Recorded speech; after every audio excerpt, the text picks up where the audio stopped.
Inong yang mo yan waktu meninggal lako. Kon karena meninggal lako, mau puji karena gaknya hanali mulako. Maka mau.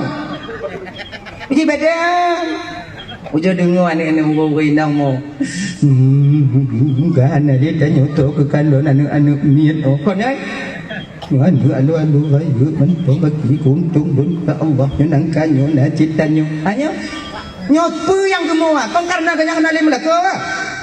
Tapi punya gemo karena meninggal lako, gemo cuma sebatas menangis karena sayang dia kepada suaminya. Ya Allah, ampun desa lako dunia Allah neputaho kamu tinggal dalam surga Allah di akhirat. Dalam 1000 wanita yang menangis, cuma 5 dan 10 yang tim pegah yang model lagi nyo. Nyo tanyo yang di kampungnya wate meninggal tinggal lako tanyo. Bek dah tanyo tamu untuk karena hanali mulako, anyo dah kentang tamu.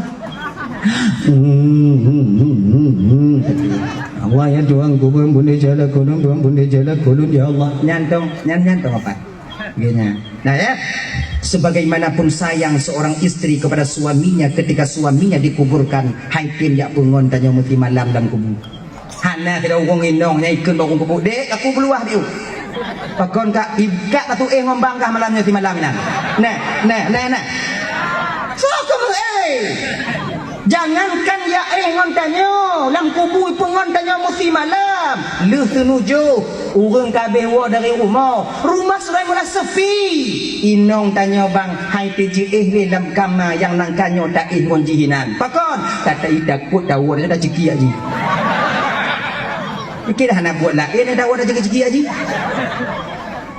kok kebanyakan lagi nyana coba lihat dia kapuman kak di rumah je pakon lah kak yo umur kak kompelat ini bangkah meninggal darah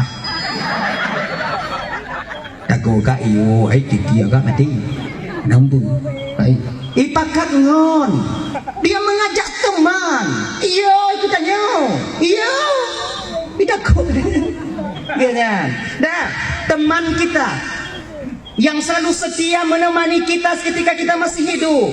Pancung rukuk tiba 2 menyabrak kupi taboh 2 taboh gla taboh bantai meninggal kanyo bang meninggal kita kakak adik yang ramban bandung ngon tanyo yang paling tegai tegon uhuak tanyo ibu padik tanyo tak ada itu harta yang dibawa ke alam ke perkuburan tika yang lapik ke rendah watanya tika baru ija panjang baru bantai baru ketika itu kasur baru adakah ditinggai li wahadis tanyo watenya ija panjang fiun tika dituum tau limpi tanyo nanya dia tertarik ija limbutnya watihan adakah ditinggalkannya bantal untuk kita tekedi takit kuduk dan dia tertarik bantai yang tak dengan tidak digantinya bantal kita ketika itu bang dengan tanah ngontano geganto supri yang nangkanyo mangat tak geganto watenya le saudara tanyo di ahli waris tanyo dengan un pitang